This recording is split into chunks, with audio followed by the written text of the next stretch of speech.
PM Modi ने doctor Shyama Prasad Mukherjee की पुण्यतिथि पर उन्हें याद किया। मुखर्जी की पुण्यतिथि पर प्रधानमंत्री नरेंद्र मोदी ने उन्हें याद करते हुए एक ट्वीट किया। उनके नेक आदर्श, समृद्ध विचार और लोगों की सेवा करने की प्रतिबद्धता हमें प्रेरित करती रहेगी। राष्ट्रीय एकता की दिशा में उनके प्रयासों को कभी नहीं भुलाया जा सकेगा। सीएम शिवराज सिंह चौहान ने डॉक्टर श्यामा प्रसाद मुखर्जी की पुण्यतिथि के मौके पर वृक्षारोपण और पुष्पांजलि कार्यक्रम में हिस्सा लिया। सीएम ने समीधा पार्क में वृक्षारोपण भी किया। इस मौके पर बीजेपी के राष्ट्रीय सह संगठन महामंत्री शिव प्रकाश और प्रदेश अध्यक्ष विष्णुदेव शर्मा भी मौजूद रहे। जम्मू कश्मीर के श्रीनगर जिले के कनीपोरा नौगाम में आतंकियों ने इंस्पेक्टर पर ताबड़तोड़ गोलियां बरसा दी। आतंकियों के हमले में इंस्पेक्टर परवेज अहमद शहीद हो गए हैं। इस हमले के बाद आसपास के इलाकों में बड़े पैमाने पर तलाशी अभियान जारी है। स्वास्थ्य मंत्रालय ने कोरोना के डेल्टा प्लस वेरिएंट से अलर्ट रहने की सलाह दी है। स्वास्थ्य मंत्रालय ने महाराष्ट्र, केरल और मध्य प्रदेश को इस वेरिएंट से सतर्क रहने की सलाह दी। विशेषज्ञों का मानना है कि डेल्टा प्लस वेरिएंट देश में कोरोना की तीसरी लहर का कारण बन सकता है। ये वेरिएंट दुनिया के 9 देशों में है। महाराष्ट्र में डेल्टा प्लस वेरिएंट के 21 मामले सामने आ चुके हैं। महाराष्ट्र के स्वास्थ्य मंत्री राजेश टोपे ने कहा कि 15 मई से आज तक इकट्ठे किए गए 7,500 सैंपल से अभी तक डेल्टा प्लस वेरिएंट के करीब 21 मामले आए हैं। मैंने अधिकारियों को निर्देश दिया है कि डेल्टा प्लस वेरिएंट के मामलों की बारीकी से निगरानी की जाए।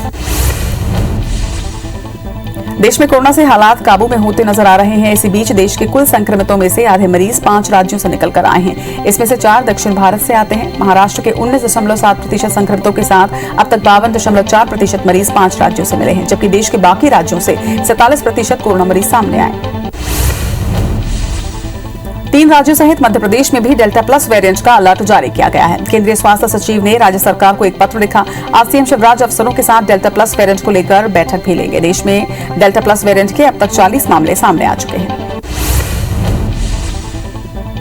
देश में कोरोना की 2 लहरों से अब तक 3 करोड़ लोग संक्रमित हो चुके हैं। हालांकि राहत की बात है कि इसमें से 2 करोड़ 89 लोग ठीक भी हो चुके हैं। इस तरह कोरोना में से रिकवरी के मामले में भारत अमेरिका से बेहतर हालत में है। वहीं कोरोना संक्रमण 5% से नीचे पहुंच चुका है।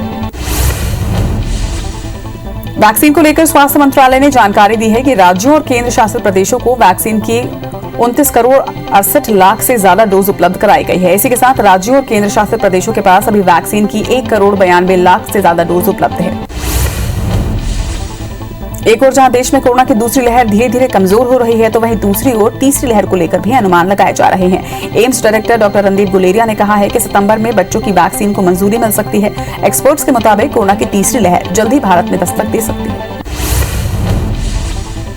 पेट्रोल डीजल की बढ़ी कीमतों पर केंद्रीय पेट्रोलियम मंत्री धर्मेंद्र प्रधान ने कहा कि कांग्रेस 2014 से पहले तेल बॉन्ड को लेकर हमारे ऊपर लाखों करोड़ों बकाया छोड़ गई, जिसकी वजह से उसकी मूल और ब्याज राशि हमें चुकानी पड़ रही है। दाम बढ़ने का एक प्रमुख कारण ये भी है। अंतर्राष्ट्रीय बाजार में कच्चे तेल की कीमतों में उछाल हुआ है। हमें अपनी आवश्यकता का 80% तेल बाहर से लाना पड़ता है।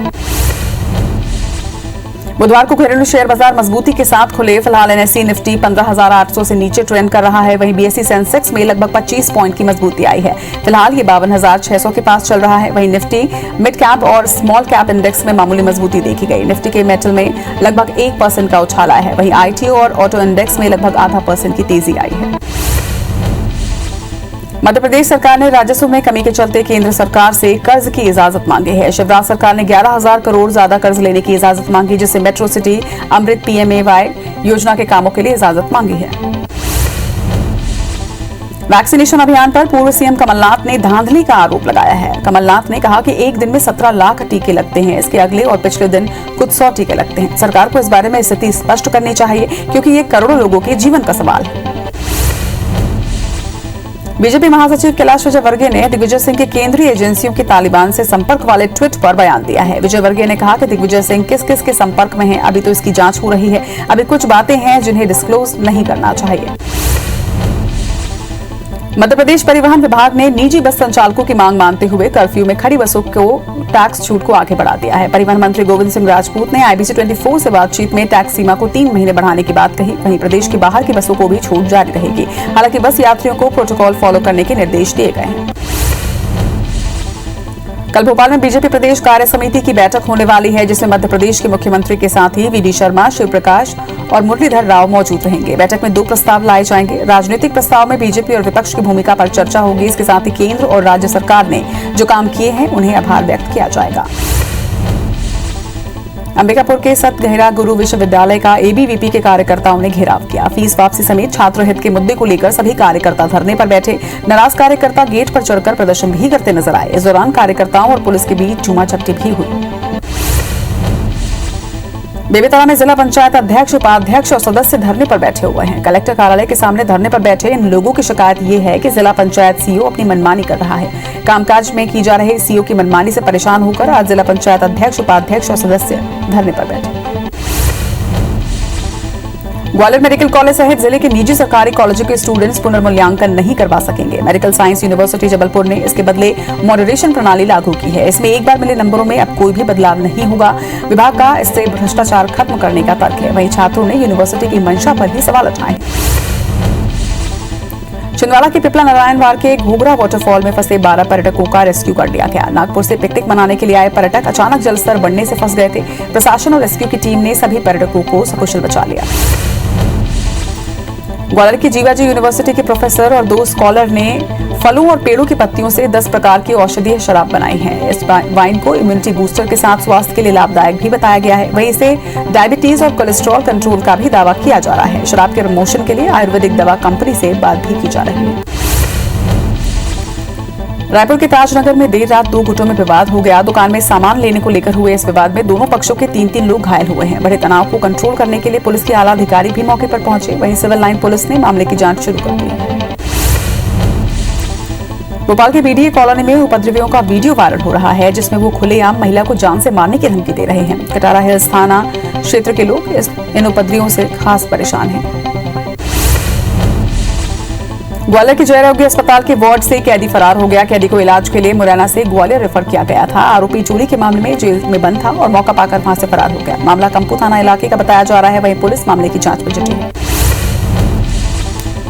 भोपाल में शाहजहानाबाद थाना क्षेत्र में बदमाशों ने खड़ी कार में तोड़फोड़ कर नुकसान पहुंचाया। कार में तोड़फोड़ कर सभी आरोपी फरार हो गए। इधर पुलिस बदमाशों की तलाश में जुट गई।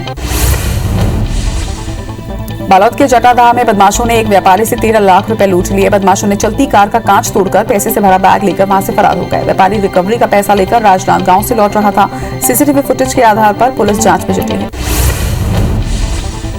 कबीरधाम जिले में मेडिकल छात्रा ठगी का शिकार हो गई। गंगापुर की रहने वाली छात्रा से ठग ने उसकी बहन की सहेली का पति बनकर ठगी की और खाते से 5,89,000 रुपए निकाल लिए। मामले की शिकायत पिपरिया थाने में की गई है, जिसके बाद पुलिस मामले की जांच में जुट गई है। रीवा के समान थाना क्षेत्र अंतर्गत एक डॉक्टर से ठगी का मामला सामने आया है, जहां एक रिटायर्ड डायरेक्टर खुद ऑनलाइन ठगी के शिकार हो गए। बताया जा रहा है कि सिम वेरिफिकेशन के नाम पर लिंक ओपन करते ही डॉक्टर के खाते से तकरीबन 6 लाख रुपए गायब हो गए। रायगढ़ के खरखोड़ा मार्ग पर मवेशियों से भरा एक ट्रक पलटने से 10 गायों की मौत हो गई। हादसा चिरई पानी पुल के पास ट्रक के अनियंत्रित होने से हुआ। वहीं घटना के बाद ट्रक चालक फरार हो गया है। पुलिस मामले की जांच में जुटी है। कवर्धा के चिल्फी घाटी में ट्रक और ट्रैक्टर में भिड़ंत हो गई। हादसे में ड्राइवर की मौके पर ही मौत हो गई, तो वहीं 2 लोग गंभीर रूप से घायल हुए हैं। हादसे के बाद चिल्फी थाना पुलिस ने मौके पर पहुंचकर जांच शुरू कर दी है। वहीं ट्रक पंजाब से रायपुर की ओर आ रहा था। जांजगीर चांपा की शक्ति पुलिस ने प्रेमिका की गला दबाकर हत्या करने वाले आरोपी प्रेमी और उसके साथी को गिरफ्तार कर लिया है। बता दें कि 15 जून को नाले में युवती की लाश मिली थी। बाद में मामले की जांच में पुलिस ने साइबर सेल की मदद ली और आरोपियों को अंबिकापुर से गिरफ्तार कर लिया। पेशी के दौरान आरोपी को छुड़ा ले गए 2 परिजनों को पुलिस ने गिरफ्तार कर लिया है, तो वहीं एक फरार बताया जा रहा है। बता दें कि परिजनों ने आरोपी को छुड़ाने के लिए पुलिस की टीम पर हमला किया था और बाद में आरोपी को छुड़ा कर ले गए थे। वहीं फरार परिजनों की तलाश जारी है। उज्जैन के माधवनगर थाना क्षेत्र का ये मामला है, जहां फर्जी आयकर आयुक्त को गिरफ्तार कर लिया गया है। आरोपी लोगों को नौकरी दिलाने के नाम पर धोखाधड़ी करता था। वहीं नानखेड़ा क्षेत्र में पर्यटन विभाग के होटल में ठहरे आरोपी को पुलिस ने धर दबोचा। ज्वाइनिंग लेटर दिलाने के लिए बेरोजगारों से लाखों रुपए लेने आया था। आरोपी के पास से आयकर विभाग की जाली दस्तावेज भी मिले हैं।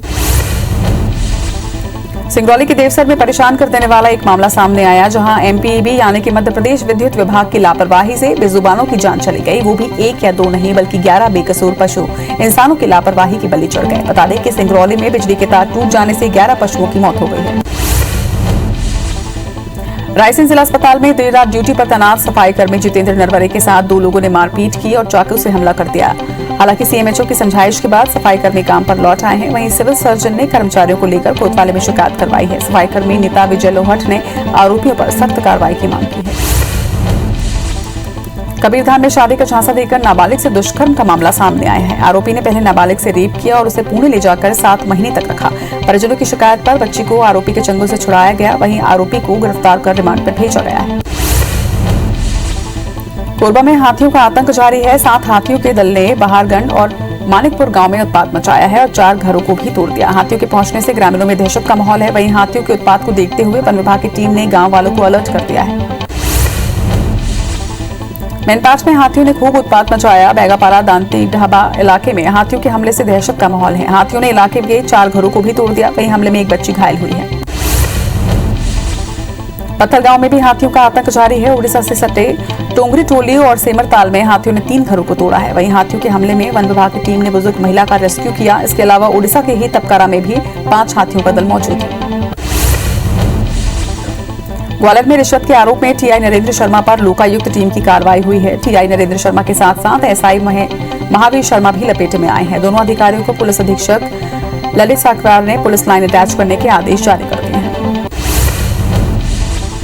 दुनिया भर में कोरोना के मामले 17 करोड़ 99 लाख को पार कर चुके हैं। वहीं अब तक 38,97,000 मरीजों की मौत हो चुकी है। दुनिया भर के 16 करोड़ 46 लाख मरीज कोरोना को हराकर स्वस्थ हुए हैं। तो वहीं दुनिया भर में एक्टिव मामले 1 करोड़ 13 लाख के पार पहुंच चुके हैं। कुछ देशों में डबल वैक्सीनेशन के बाद छूट का दायरा बढ़ा दिया गया है। देश में एक दिन में कोरोना केस घटकर 50,784 तक पहुंच चुके हैं, जिससे कुल आंकड़ा 3 करोड़ 27,000 के पार पहुंच गया है। वहीं 1,359 नई मौत से अब तक 3,90,000 मरीजों की मौत हो चुकी है। बीते 24 घंटे में 68,529 मरीजों को डिस्चार्ज किया गया। वहीं 6,38,000 एक्टिव मरीजों का इलाज जारी है। केरल में एक दिन में 12,617 नए केस से आंकड़ा यहां 28,29,000 को पार कर गया है। तो वहीं 141 मौत के साथ कुल 12,296 मरीजों की अब तक मौत हो चुकी है। 11,730 मरीजों के डिस्चार्ज होने के साथ अब तक 27,16,000 लोग स्वस्थ हो चुके हैं। वहीं एक्टिव मरीजों की बात करें तो ये संख्या 1 लाख तक पहुंच चुकी है। राज्य में वीकेंड लॉकडाउन में प्रशासन ने सख्तियों को बढ़ाया है। मध्य प्रदेश में 65 नए केस के साथ अब तक 7,89,000 मरीज सामने आ चुके हैं। प्रदेश में 20 मरीजों की मौत से कुल आंकड़ा 8,806 पर पहुंच गया है। 24 घंटे में 318 मरीजों के डिस्चार्ज होने के साथ ठीक होने वालों का कुल आंकड़ा 7,78,000 को पार कर गया। वहीं राज्य में एक्टिव मरीजों की संख्या घटकर 1,707 पर पहुंच चुकी है। इंदौर में 15 और भोपाल में 13 नए मरीजों की पुष्टि भी की गई। मध्य प्रदेश में कोरोना की तीसरी लहर से लड़ने के लिए तैयारी तेज हो चुकी है। राज्य में कोरोना से निपटने के लिए 13 मेडिकल कॉलेजों में 1,267 बेड बढ़ाए जाएंगे। इसके साथ ही 767 आईसीयू बेड बढ़ाए जाएंगे। हर जिले में ऑक्सीजन प्लांट को भी मंजूरी मिल चुकी है। छत्तीसगढ़ में कोरोना के 482 नए मामलों से कुल आंकड़ा 9,91,000 को पार कर चुका है। वहीं राज्य भर में 7 मौत से अब तक 13,402 लोग अपनी जान गंवा चुके हैं। 852 मरीजों के डिस्चार्ज होने के साथ ठीक होने वालों का कुल आंकड़ा छत्तीसगढ़ में 9,70,000 को पार कर चुका है। वहीं एक्टिव मरीजों की बात करें तो ये संख्या घटकर 8,000 पर पहुंच चुकी है। राजधानी रायपुर में 22 नए केसों की पुष्टि हुई है। छत्तीसगढ़ सरकार ने सीजी टीका पोर्टल फिर से चालू कर दिया है। अब पहले डोज का सर्टिफिकेट लोग डाउनलोड कर सकेंगे। पहला सर्टिफिकेट डाउनलोड करने के लिए पोर्टल को चालू किया गया है। बता दें कि दूसरे डोज के लिए बड़ी संख्या में लोग परेशान हो रहे थे। देश में कम होते कोरोना वायरस के बीच डेल्टा वेरिएंट ने एक बार फिर से सरकार की मुश्किलों को बढ़ा दिया है। देश के 3 राज्यों में कोरोना के डेल्टा वेरिएंट की पुष्टि हुई है। इन 3 राज्यों में शामिल मध्य प्रदेश में डेल्टा वेरिएंट मिलने की खबर के बाद छत्तीसगढ़ में भी स्वास्थ्य विभाग अलर्ट हो गया है।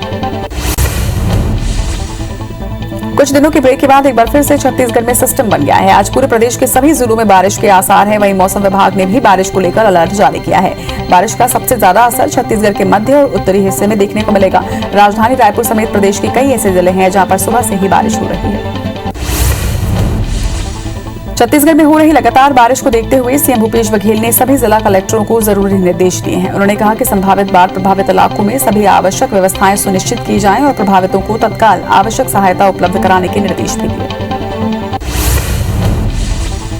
प्रदेश में मौसम के बिगड़ते मिजाज का असर देखने को मिल रहा है। कोरिया में लगातार तेज बारिश से लोग काफी परेशान हैं। वहीं बारिश की वजह से नदी नाले भी उफान पर हैं, जिससे मुख्य मार्गों में आवागमन भी प्रभावित हुआ है। जरूरी सेवाएं भी बाधित हो रही हैं। बता दें कि तेज बारिश के चलते आम जनजीवन प्रभावित होने लगा है। पाकिस्तान के लाहौर में आतंकी हाफिज सईद के घर के पास जोरदार धमाका हुआ। विस्फोट में 3 लोगों की मौत हुई है और 20 लोग घायल भी हुए हैं। घटनास्थल पर राहत और बचाव का कार्य जारी है। सुरक्षा के भारी इंतजाम किए गए हैं। वहीं विस्फोट इतना जोरदार था कि आसपास की इमारतों के शीशे भी टूट गए। कई वाहनों को भी नुकसान पहुंचा है।